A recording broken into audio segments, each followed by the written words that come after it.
أعوذ بالله من الشيطان الرجيم. بسم الله الرحمن الرحيم. وإذا قيل لهم لا تفسدوا في الأرض قالوا إنما نحن مصلحون ألا إنهم هم المفسدون ولكن لا يشعرون. وإذا قيل لهم آمنوا كما آمن الناس قالوا أنؤمن كما آمن السفهاء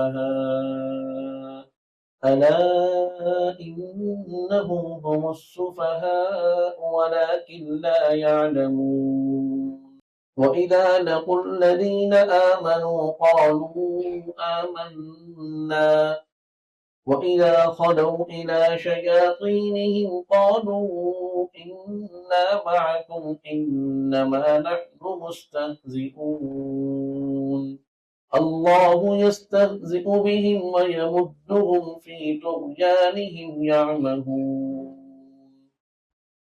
أولئك الذين اشتروا الضلالة بالهدى فما ربحت تجارتهم وما كانوا مهتدين. صدقت يا ربنا ويا رب العالمين.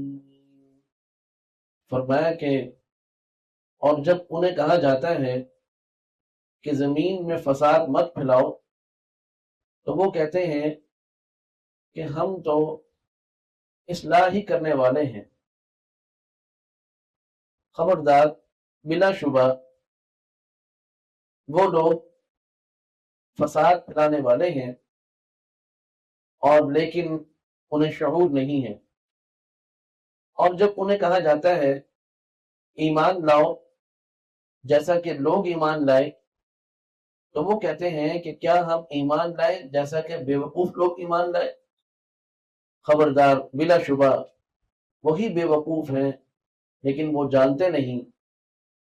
اور جب وہ ایمان والوں سے ملتے ہیں تو کہتے ہیں کہ ہم ایمان لائے، اور جب وہ اپنے شیاطین کی طرف جاتے ہیں تو کہتے ہیں کہ ہم تمہارے ساتھ ہیں.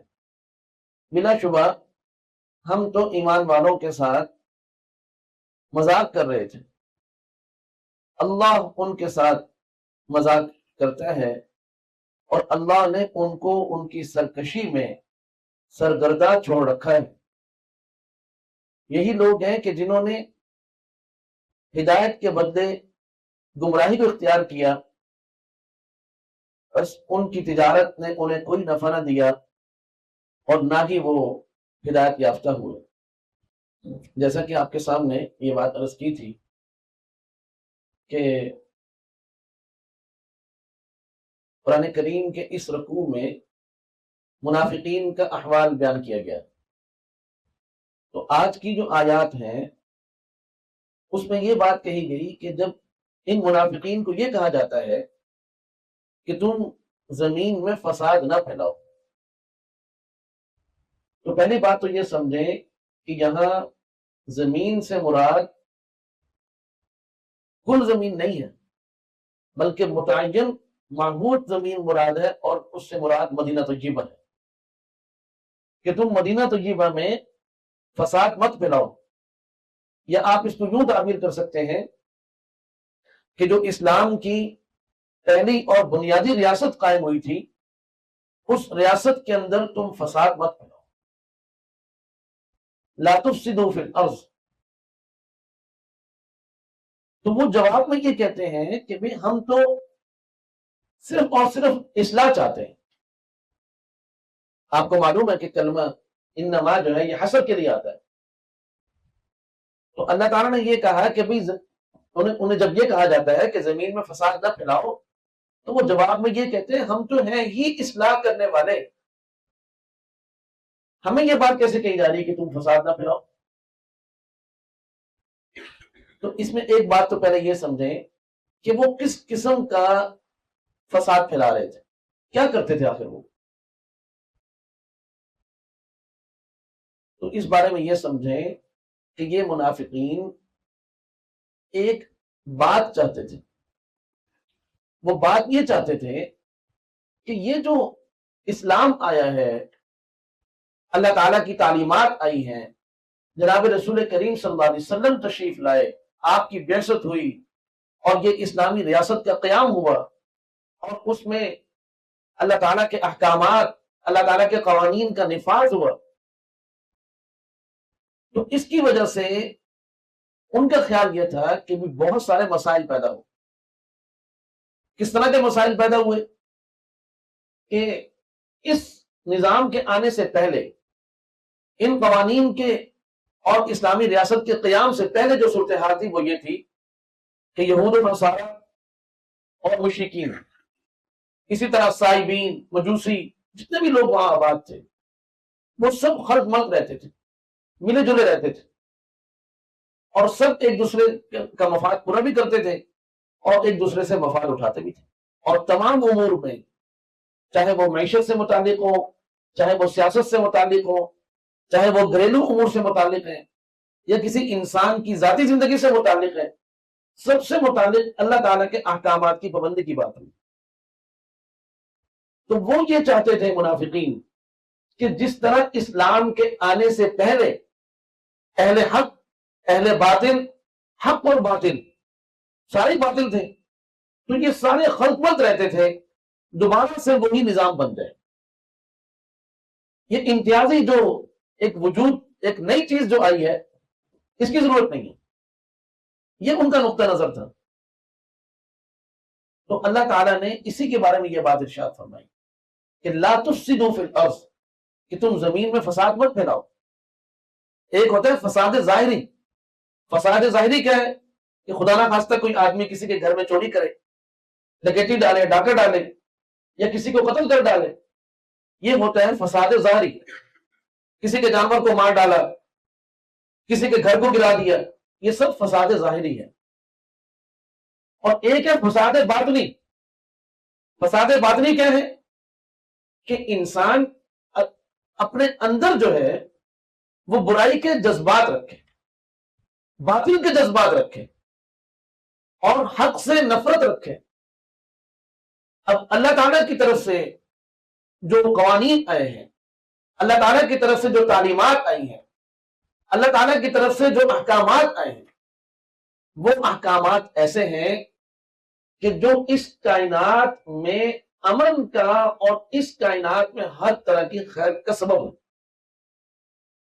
اگر کوئی ان کا انکار کرتا ہے، ان کو تسلیم نہیں کرتا،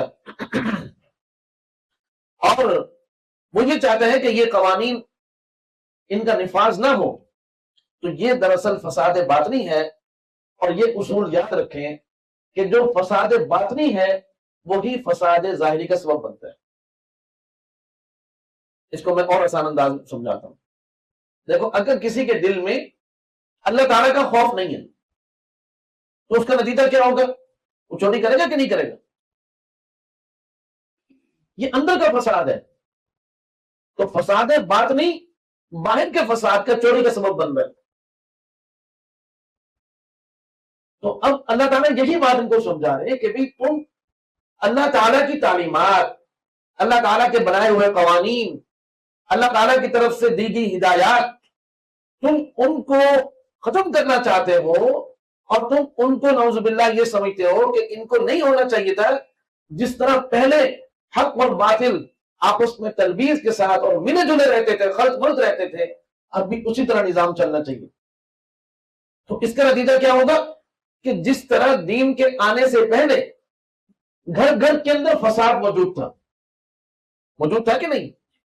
انسانوں کی ذاتی زندگی میں، انسانوں کی گھریلو زندگی میں، اور معاشی، سیاسی، تمدنی، معاشرتی تمام امور کے اندر فطرہ اور فساد ظاہر ہو چکا تھا، پھیل چکا تھا۔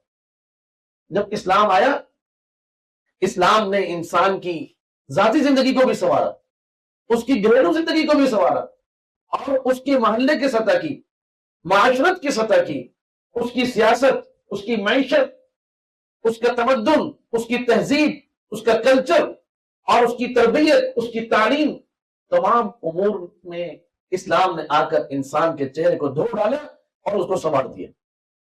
اب یہ جو منافقین ہیں یہ وہ سابقہ جو صورتحال ہے اس پہ لوٹنا چاہتے ہیں، ان کی یہ خواہش ہے.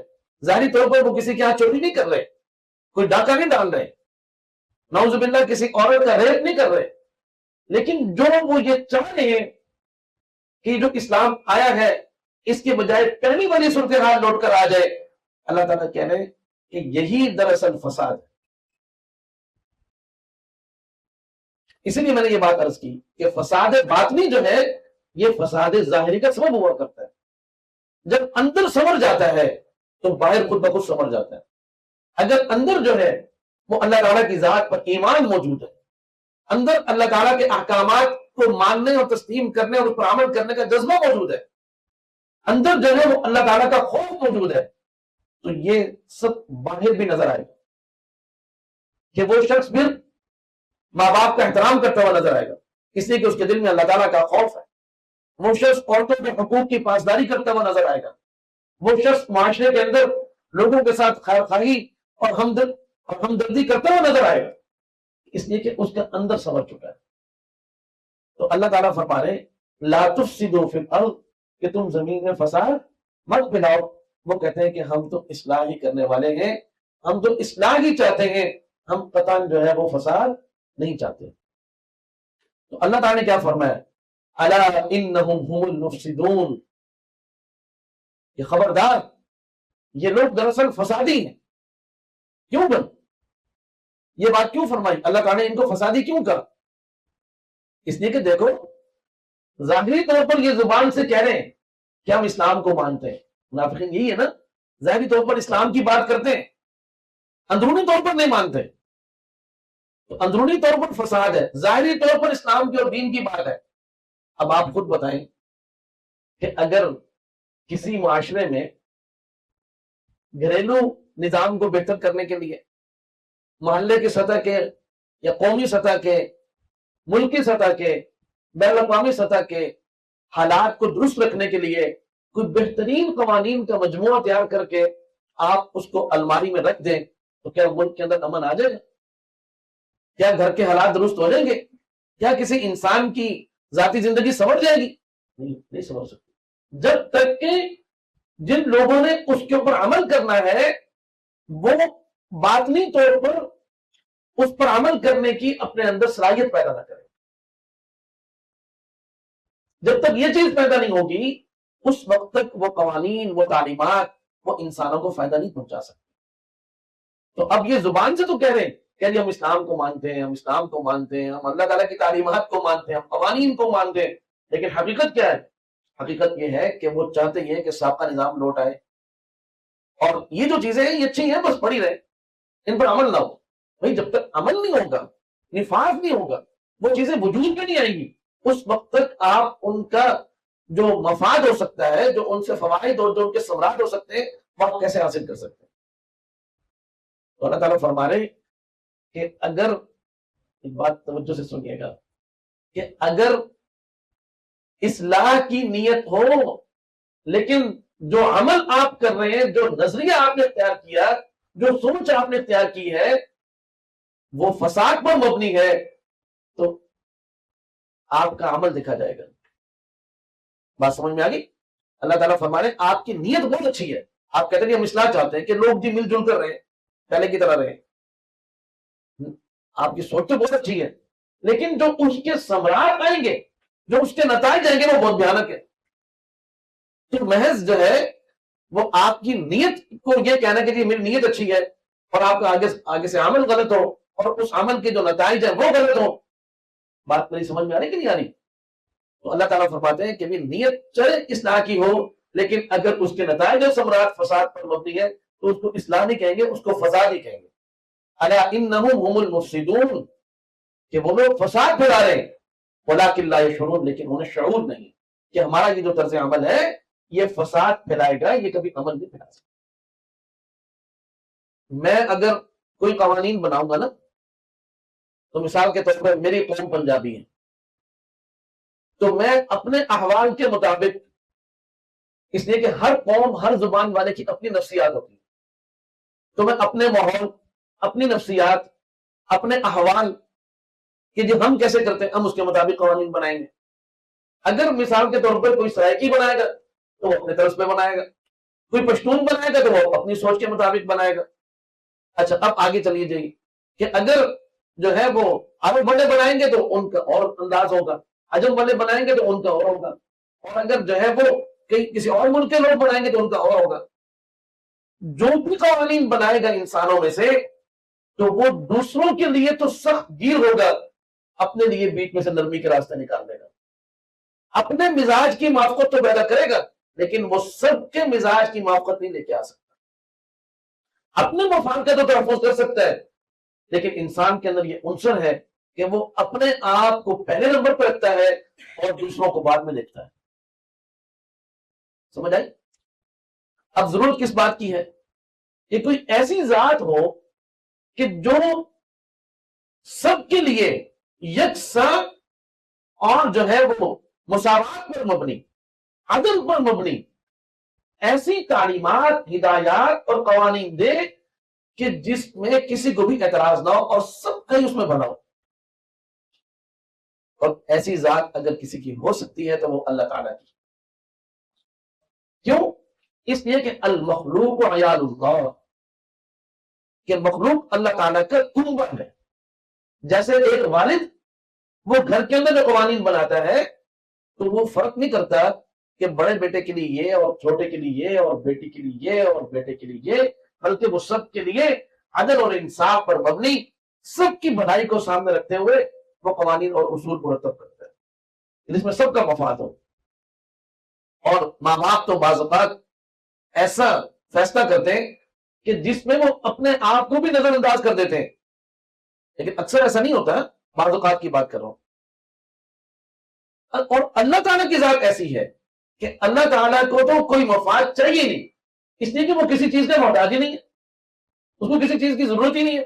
اس نے ہمیں بھی پیدا کیا اور ہمارے لیے ان سب چیزوں کو بھی پیدا کیا۔ تو اللہ تعالیٰ جو قوانین دیں گے انسانوں کے لیے اس سے بہتر کچھ نہیں ہو سکتا۔ تو اللہ رب العزت نے انسانوں کو قرآن کریم کی صورت میں، اللہ رب العزت نے انسانوں کو قرآن کریم کی صورت میں جناب رسول کریم صلی اللہ علیہ وسلم کی تعلیمات کی صورت میں ایسی ہدایات، ایسی تعلیمات اور ایسے قوانین دیے ہیں کہ جس میں پوری کائنات کے تمام لوگوں کے لیے، تمام اقوام کے لیے، تمام ممالک کے رہنے والوں کے لیے اور تمام زبانوں کے حاملین کے لیے یکساں عدل و انصاف پر مبنی تعلیمات، قوانین اور احکامات ہیں۔ اور آپ یقین کریں، آج اگر زمین میں آپ کو ہر گھر میں فساد نظر آ رہا ہے، ہر محلے میں آپ کو فساد نظر آ رہا ہے، ہر شہر میں، ہر ملک میں، حتیٰ کہ پوری زمین پر اس وقت فساد پھیلا ہوا ہے، اس کی وجہ صرف اور صرف یہ ہے کہ آج کا انسان چاہے وہ کسی بھی خطے کا رہنے والا ہے، وہ اپنے آپ کو اللہ تعالیٰ کی تعلیمات کے سپرد نہیں کر رہا۔ اگر آج تمام انسان اس بات کے اوپر آ جائیں کہ جو اللہ نے فرمایا ہے، جو قرآن کریم کی صورت میں اس زمین کے اوپر ہمارے پاس موجود ہے، جناب رسول کریم صلی اللہ علیہ وسلم کی تعلیمات اور آپ کے مبارک اسوہ اور مبارک سیرت کی صورت میں ہمارے پاس موجود ہے، اگر تمام آج کے انسان اس کے اوپر آ جائیں تو آج دنیا جو ہے وہ جنت کا گہوارہ بن جائے۔ اور یہ صرف ہماری باتیں نہیں ہیں کہ ہم چونکہ مسلمان ہیں، ہم چونکہ قرآن کریم کے ماننے والے ہیں، ہم چونکہ جناب رسول کریم صلی اللہ علیہ وسلم کی تعلیمات کو ماننے والے ہیں، ہم آپ کے امتی ہیں، ہم جذبات میں، تقدس میں یہ باتیں کر رہے ہیں، ایسی بات نہیں ہے میرے بھائی۔ اس دھرتی کے اوپر اس قرآنی نظام کا، اس اسلامی نظام کا 1000 سالہ ایسا دور موجود ہے کہ جو کائنات میں نہ اس سے پہلے آیا نہ اس کے بعد آتا نظر آ رہا ہے، کہ جب اس قرآن کریم کو تمام لوگوں نے سینے سے لگایا، تمام قوموں نے سینے سے لگایا، تمام زبانوں کے حاملین نے سینے سے لگایا، تو اس کا نتیجہ کیا ہوا کہ چور اور ڈکیت جو رہزن تھے وہ رغبت بن گئے۔ سمجھ آ گئی؟ جو بد امنی کے جو ہے وہ بڑے تھے کہ جو لوگوں کی گردنیں کاٹتے تھے آج وہ لوگوں کی زندگیوں کو بڑھانے کا اور ان کی زندگیوں کو سنوارنے کا ذریعہ بن گئے. آپ نے دیکھا نہیں، آپ نے نہیں پڑھا سیرت میں کہ مکہ مکرمہ میں کیا صورتحال تھی، مدینہ منورہ میں کیا تھا، دنیا میں کیا تھا. لیکن جب قرآن آیا، قرآنی نظام آیا، قرآن کی تعلیمات آئی، جناب رسول کریم صلی اللہ علیہ وسلم کی تعلیمات آئی، تو پوری دنیا جنت کا گہوارہ بن گئی. بھیڑیا بھی کہہ رہا ہے، بھیڑیا کہ میں فساد نہیں کر سکتا، وہ بھی امن کا بیگر بن گیا. جب تک حضرت عمر فاروق رضی اللہ عنہ کی حکومت تھی، آپ جب تک حیات تھے، تو بھیڑیا بھی آپ کے عدل و انصاف سے اتنا خوف کھاتا تھا کہ وہ بکری کو زخمی نہیں کرتا تھا، بکری کو نہیں کھاتا تھا، ان کو مارتا نہیں تھا. تو یہ کائنات کے اندر عدل پیدا، یہ قرآن کریم کا نظام. تو اللہ تعالیٰ یہ بات فرما رہے ہیں کہ اس قانون کی مخالفت کرنا، قرآن کریم کی مخالفت کرنا، اور یہ چاہنا کہ سابقہ نظام دوبارہ آ جائے اسلامی نظام کے مقابلے میں، تو سمجھو کہ یہ سب کا سب فساد ہے، یہ اصلاح نہیں ہے. اور آج آپ دیکھ لیں کہ وہ چیز دوبارہ آئی، وہی بے پردگی، وہی بے حیائی، وہی جہالت، اور وہی عورتوں کی بے احترامی، وہی ناانصافی، اور جو ہے وہ قتل و غارت گری اور سود، وہ جو پرانی چیزیں تھی جو جناب رسول کریم صلی اللہ علیہ وسلم کے زمانے سے پہلے تھی، آج وہ دوبارہ لوٹی ہے. تو آج پھر سے ہم دیکھ رہے ہیں کہ پوری دنیا کے اندر فتنہ فساد پیدا ہوا ہے. اب یہ فتنہ فساد ختم کیسے ہوگا؟ کوئی روس کی طرف دیکھ رہا ہے کہ جی روس ہمارے حالات ٹھیک کرے گا، کوئی امریکہ کی طرف دیکھ رہا ہے، کوئی جناب چائنا سے امیدیں لگائے بیٹھا ہے. اللہ کی قسم، اللہ کی قسم، یہ پہلے بھی قرآن اور قرآنی نظام سے اور احادیث مبارکہ اور جناب رسول کریم صلی اللہ علیہ وسلم کی سیرت سے دنیا جنت کا گہوارہ بنے گی. اور پھر بھی اگر تم چاہتے ہو تو نسخہ یہی کام آئے گا، کوئی اور نسخہ نہیں چلے گا. نسخہ یہی ہے، قرآن کریم اور آپ صلی اللہ علیہ وسلم کا لایا ہوا نظام اور خلافت راشدہ کا نظام، یہی آئے گا تو دنیا دوبارہ جنت بن سکتی ہے، نہیں تو یہ دنیا جہنم قدر بنی ہوئی ہے اور بنی رہے گی. اور جب انہیں یہ کہا جاتا ہے آمینو کما آمن الناس، کہ تم ایمان لاؤ جیسا کہ لوگ ایمان لائیں، یا الناس سے مراد حضرات صحابہ اکرام رضوان اللہ تعالی علیہم اجمعین، کہ جیسے صحابہ اکرام ایمان لائے ہیں اسی طرح تم ایمان لاؤ. اب صحابہ اکرام کیسے ایمان لائے؟ جس صحابی نے شرک سے توبہ کی دوبارہ شرک کی طرف نہیں پلٹا، جس نے یہودیت سے توبہ کی دوبارہ یہودیت کی طرف نہیں پلٹا، جس نے مجوسیت سے، نصرانیت سے، سبائیت سے، جس چیز سے توبہ کی وہ دوبارہ اس کی طرف پلٹ کر نہیں گئے، ایک اللہ کے اور اللہ کے رسول کے ہو کر رہے اور اسی میں زندگی گزاری اور اسی میں ان کی موت آئی. انہوں نے یہ نہیں کہا کہ ہم دین کو بھی قبول کرتے ہیں اور ساتھ ساتھ جو پہلے والا دین تھا اس کو بھی ساتھ جوڑ کے رکھتے، یہ نہیں چلے گا. جس طرح کے منافقین کر رہے کہ جی زبان سے اسلام کی بات کرے اور اندر کافروں کے ساتھ دوستی رکھیں، کافروں کے نظام کو پسند کریں، قرآنی نظام کے آنے سے پہلے والے نظام کو دوبارہ رائج کرنا چاہیں. تو فرمایا کہ بھائی تم اس طرح کیوں نہیں ایمان لاتے جیسے کہ صحابہ اکرام ایمان لائے. صحابہ اکرام ایمان لائے تو علن اعلان انہوں نے اپنے ایمان کا اظہار کیا، علن اعلان انہوں نے، بولو بھائی، علن اعلان انہوں نے اپنے ایمان کا اظہار کیا، منافقت اختیار نہیں کی. تو تم اس طرح کیوں نہیں ایمان لاتے؟ وَإِذَا قِيلَ لَهُمْ آمِنُوا كَمَا آمَنَ النَّاسِ، تو وہ جواب میں کہتے ہیں قَالُوا أَنُؤْمِنُ كَمَا آمَنَ السُّفَهَاءُ، کہ کیا ہم ایسے ایمان لائیں جیسے کہ یہ بیوقوف لوگ ایمان لائیں؟ اللہ رب العزت نے یہ بات بتا دی کہ اگر ایمان کا، اسلام کا کوئی معیار ہے انسانوں کے لیے تو وہ معیار صحابہ ہے، معیار حق صحابہ اکرام. آج لوگ بحث کرتے ہیں کہ جی ہمیں کیسے پتہ چلے گا کہ کون حق ہے اور کون باطل ہے، کیا حق ہے اور کیا باطل ہے؟ اللہ تعالیٰ قرآن کریم کے اندر یہ بات بتا دی کہ بھئی اگر تم حق کا معیار تلاش کرنا چاہتے ہو تو حق کا معیار تو صحابہ اکرام ہے. ایسا ایمان لو جیسا کہ صحابہ اکرام لائے. وہ سنت پر عمل کرتے تھے، بدعت پر نہیں کرتے تھے. وہ دین کے ساتھ، اللہ اور اس کے رسول کے ساتھ مخلص تھے، منافق نہیں تھے. یہ ہے معیار.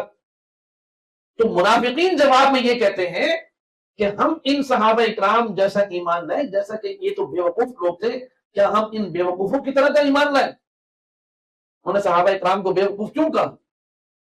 اس لیے کہا کہ ہم سمجھدار ہیں اور یہ بے عقل ہیں۔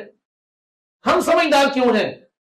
کہ ہم نے زبان سے لا الہ الا اللہ کی، اسلام کی اور دین کی بات کر کے مسلمانوں کے ساتھ بھی ہو گئے اور مسلمانوں کو اپنے ساتھ کر لیا، لیکن اندر سے ہم کافروں کے ساتھ بھی ہیں، ہم ان سے بھی نفع اٹھا رہے، ان سے بھی نفع اٹھا رہے، ان کے ساتھ بھی ہماری بنی ہوئی ہے، ان کے ساتھ بھی ہماری بنی ہوئی ہے۔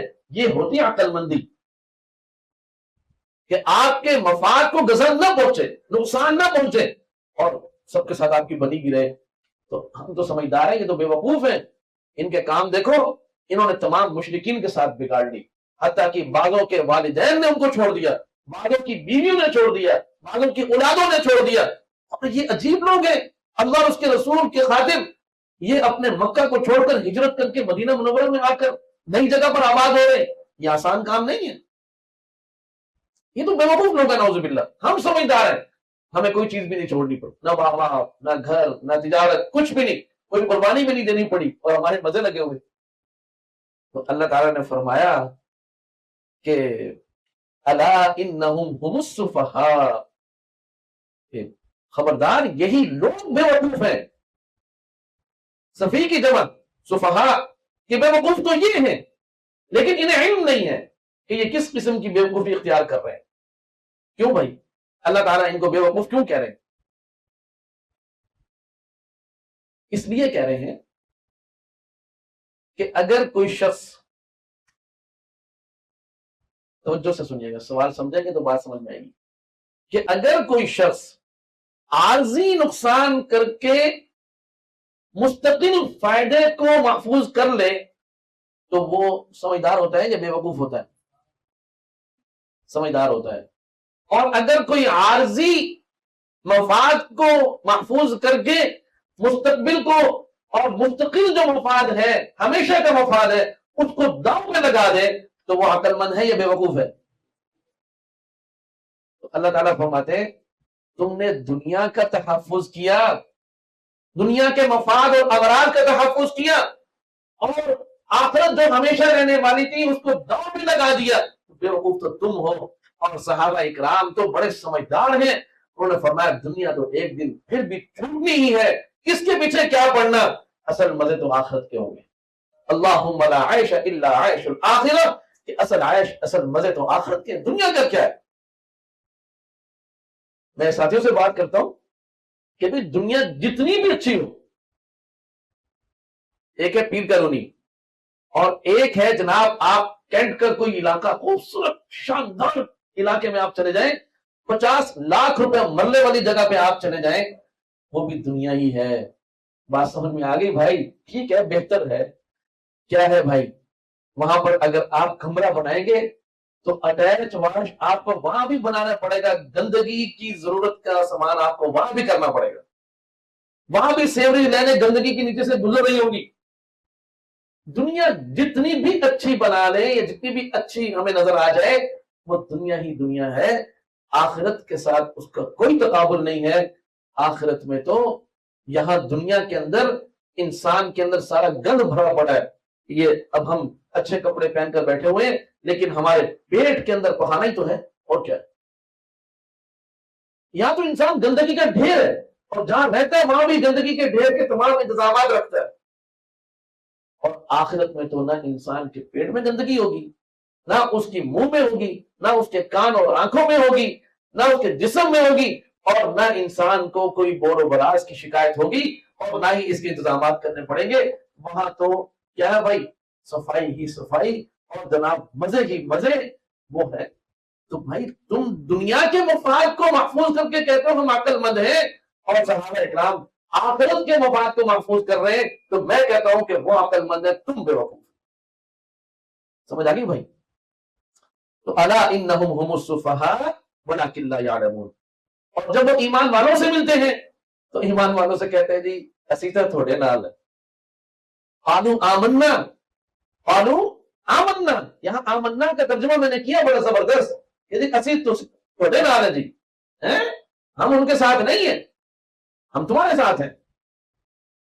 تو ایمان تو نہیں لائے نا، لفظ ایمان استعمال کیا.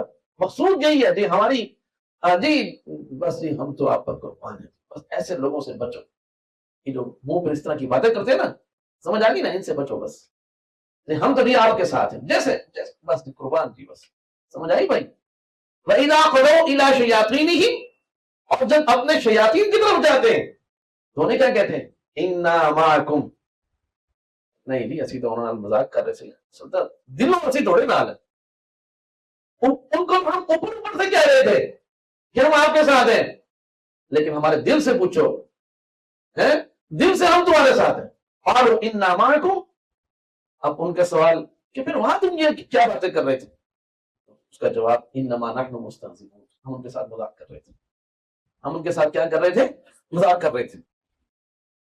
تو بھائی جو منافق ہوتا ہے اس کا حال یہ ہوتا ہے کہ جدھر کی ہوا چلتی ہے ادھر کو چل پڑتا ہے.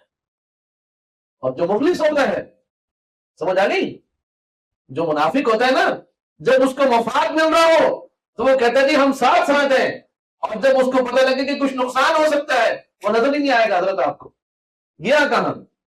اور جو مخلص ہوگا وہ کہے گا پہلے میرا سینہ، اگر کوئی مشکل آ گئی پہلے ہم ہوں گے، بعد میں دیکھی جائے گی آپ.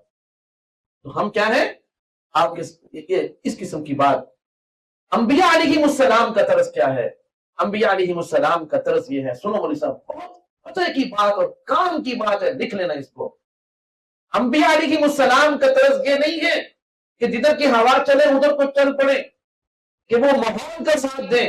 آج دنیا کہتے ہیں جی دنیا کے ساتھ چلنا پڑتا ہے. انبیاء علیہ السلام کا طرز یہ نہیں. انبیاء علیہ السلام کا طرز یہ ہے کہ وہ مخالف ماحول کے اندر حق کی بات کرتے ہیں. اگر وہ اہل باطل مخالفین وہ حمایت میں آ جائیں تو ماشاءاللہ، اگر حمایت میں نہ آئے تو کھٹم کھدا ان کی مخالفت کرتے ہیں. یہ نہیں ہے کہ پھر حق بات کو چھوڑ کر خود بھی جو ہے وہ کافروں کے ساتھ اور اللہ کے دشمنوں کے ساتھ جا کر مل جائے کہ جی ہم نے ان کو اپنا بنانے کی کوشش کی تھی، یہ ہمارے نہیں بنے، چلو ہم ان کے ہو جاتے ہیں. کیا کریں جی، ماحول کے ساتھ چلنا پڑتا ہے، حالات کے ساتھ چلنا پڑتا ہے. یہ بات انتہائی غلط ہے. انبیاء علیہ السلام کا طرز یہ نہیں ہے، صحابہ اکرام کا طرز یہ نہیں.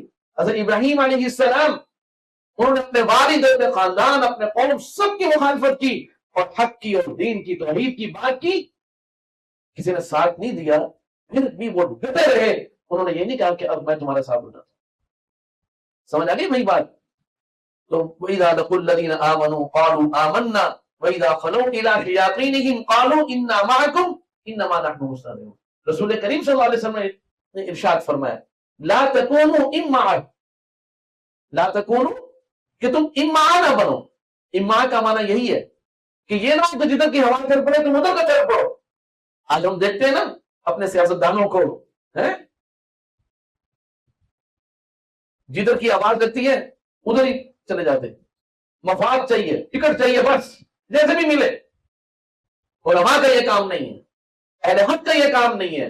وہ صحابہ اکرام کی طرف پہ چلتے ہیں. وہ جس بات کو حق سمجھتے ہیں چاہے کوئی بھی ان کی حمایت نہ کرے، وہ کثرت کو نہیں دیکھتے، وہ حق کو دیکھتے ہیں.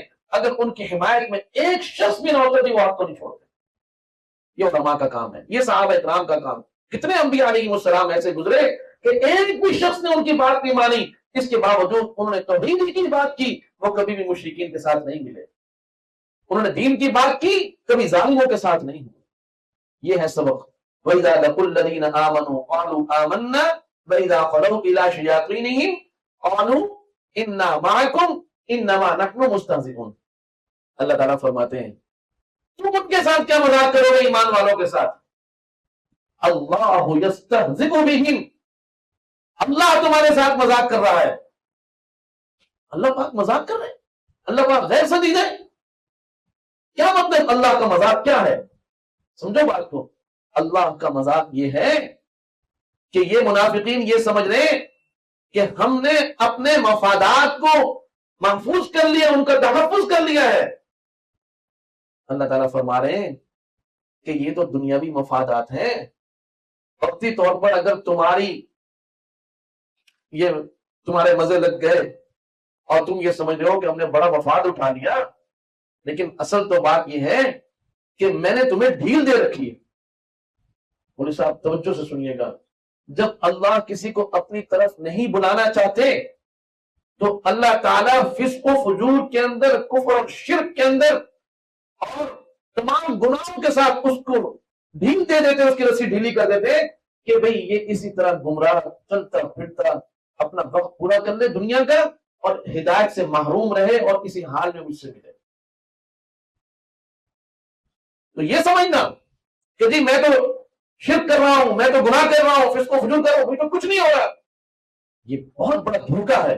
اللہ نے رسی ڈھیلی چھوڑی ہوئی ہے، اور جن لوگوں کے اوپر کچھ مشکلات آتی اور ان مشکلات کے نتیجے میں ان کو یہ سوچنے کا موقع ملتا ہے کہ ہم کہاں غلطی کر رہے ہیں، اللہ کی طرف متوجہ ہوتے ہیں اور پھر اپنی اصلاح کرتے ہیں، تو یہ اللہ تعالیٰ کا انعام ہے۔ اللہ تعالیٰ نے بیماری میں مبتلا کر دیا، بخار میں مبتلا کر دیا، مالی تنگی میں مبتلا کر دیا، مقصد کیا تھا؟ اللہ پاک چاہتے تھے یہ بندہ میری طرف لوٹ آئے۔ سمجھ آ گئی؟ تو یہ تو اللہ تعالیٰ کا انعام ہے۔ لوگ اس کو یہ کہتے ہیں یہ بڑی آزمائش میں آ گیا، تمہیں کیا معلوم ہے آزمائش میں آیا یا نعمت میں آیا؟ یہ تو اللہ ہی جانتے ہیں۔ اللہ یستہزئ بہم ویمدہم فی طغیانہم یعمہون، اور اللہ نے ان کو ان کی سرکشی میں سرگرداں چھوڑ رکھا ہے، چھوڑ دیا اللہ نے، دو دفعہ ہو دو، جیسے چاہو زندگی گزارو بعد میں دیکھ لوں گا۔ تو یہاں یعمہون عمل سے بے بصیرت کہ سوچنے سمجھنے کا موقع ان کو نہیں مل رہا، جیسے عامیہ یاما اس سے مراد کہ بے بصر ہونا، کہ بھی جس طرح بے بصر ہونا کہ انسان کو راہ سجائی نہیں دیتی، اگر کسی کو نظر نہ آئے تو اس کو راہ سجائی نہیں دیتی، اسی طرح بے بصیرت اللہ پاک نے ان کو چھوڑ دیا کہ اب وہ ہدایت کو حاصل کر ہی نہیں سکتے۔ سمجھ آ گئی بھائی؟ تو اولئک الذین اشتروا الضلالۃ بالہدی، فرمایا یہ لوگ ہیں کہ جنہوں نے ہدایت کے بدلے میں گمراہی کو اختیار کر لیا، خرید لیا۔ ایسا بھی کوئی کرتا ہے کہ نقصان اٹھائے اور نفع کو چھوڑ دے؟ تو ہدایت نفع ہے اور ضلالت نقصان ہے۔ اللہ تعالیٰ فرماتے کیسے بیوقوف لوگ ہیں کہ انہوں نے نفع کو چھوڑ کر انہوں نے نقصان کو گلے لگا رکھا ہے، سینے سے لگا رکھا ہے۔ اولئک الذین اشتروا الضلالۃ بالہدی، فرمایا فما ربحت تجارتہم، ان کی تجارت نے ان کو نفع نہیں دیا۔ سمجھ آ گئی؟ تو یہ تو سمجھ رہے ہم بڑے مزے کر رہے ہیں، فرمایا تو پتہ چلے گا بعد میں۔ تو فما ربحت تجارتہم وما كانوا مهتدین، اور نہ ہی یہ لوگ کس پر ہیں؟ ہدایت پر ہیں۔ اللہ تعالی ہم سب کو نفاق سے بچائے اور اسلام کے ساتھ، دین کے ساتھ مخلصانہ سچا کھرا تعلق اللہ پاک ہم سب کو نصیب فرمائے۔ وآخر دعوانا الحمدللہ۔